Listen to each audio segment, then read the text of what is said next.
प्रिया Lakshmi Jain, consultant gynaecologist, Moga medical centre से एक बार फिर आपके सामने आज इनफर्टिलिटी के बारे में कुछ बताना चाहते हैं। आज हम मेल इनफर्टिलिटी पर कुछ इम्पॉर्टेंट पॉइंट्स डिस्कस करेंगे।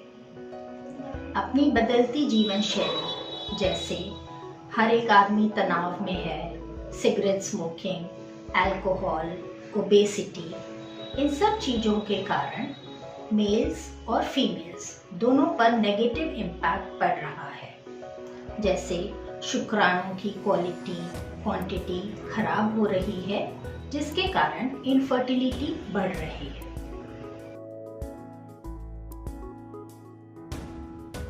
अगर हम पुरुषों के बारे में बात करें तो एक कपल में क्या रीजंस हो सकते हैं जो मेल इनफर्टिलिटी कॉज करते हैं। तो सबसे पहले हम बात करते हैं शुक्राणु की। शुक्राणु जो वीर्य में होते हैं, अगर बिल्कुल भी नहीं है तो उसे एज़ोस्पर्मिया कहते हैं, और अगर शुक्राणु की क्वांटिटी कम है तो उसे हम ओलिगोस्पर्मिया कहते हैं। अगर शुक्राणु की मोटिलिटी, जिसे हम गतिशीलता कहते हैं, वह कम है तो वह डिक्रीज्ड मोटिलिटी के अंडर आता है। ये सब डिफरेंट कॉजेज हैं जो शुक्राणु के कारण इनफर्टिलिटी कॉज करते हैं। अब ये शुक्राणु जो है वह कहाँ बनते हैं?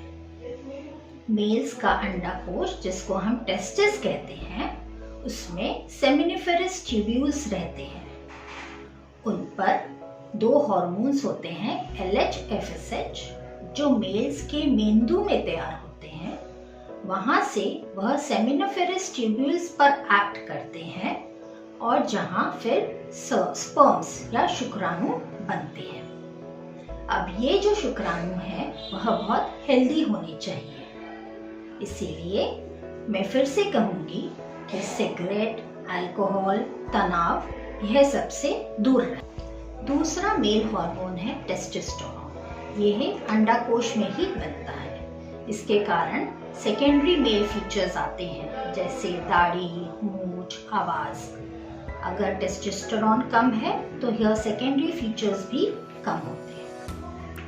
अब हम देखेंगे कि शुक्राणु की क्वांटिटी मिनिमम कितनी होनी चाहिए। तो वो काउंट है मोर देन 15 मिलियंस। हम कहते हैं अगर स्पर्म्स मोर देन 15 मिलियंस हैं तो it is good, it is acceptable. एक दफे शुक्राणु बनने के बाद वह एक नली में जाते हैं जिसका नाम है वास डिफरेंस। ये वास डिफरेंस जाके यूरेटर में कनेक्ट होती है और फिर वहां से शुक्राणु आगे निकल जाते हैं।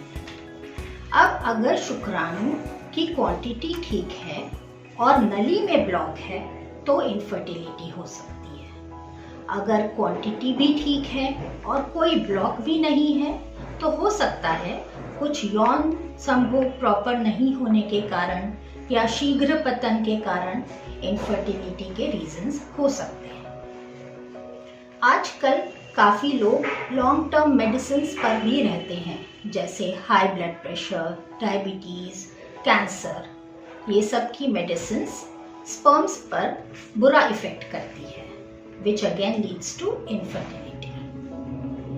अगर वर्किंग कंडीशंस जो हैं वो बहुत ज़्यादा तापमान की हैं, जैसे बहुत ज़्यादा हीटेड एनवायरनमेंट है या टाइट फिटिंग क्लोथिंग्स आप पहनते हैं, तो उससे भी स्पर्म्स पर इफेक्ट पड़ता है।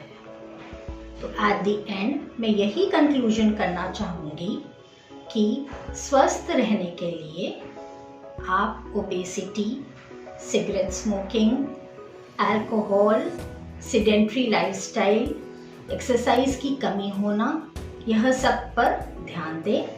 यह सब काम करें तो आपके स्पर्म्स हेल्दी रहेंगे। फ्रेंड्स, मैंने आपको मेल इनफर्टिलिटी के बारे में बताया है। तो अगर आप ऐसी कोई प्रॉब्लम फेस कर रहे हैं तो आइए गायनेकोलॉजिस्ट से मिलिए, ताकि वो आपके रिक्वायर्ड टेस्ट हैं, जैसे सीमेन एनालिसिस या और फर्दर फैक्टर्स फाइंड आउट करने के लिए आगे उसकी इन्वेस्टिगेशन कर सकें। एक बात और मैं कहना चाहूँगी, कि कई लोगों को लगता है कि ये सारे टेस्ट काफ़ी एक्सपेंसिव होंगे, पर ये एक मिथ है, ऐसा कुछ नहीं है।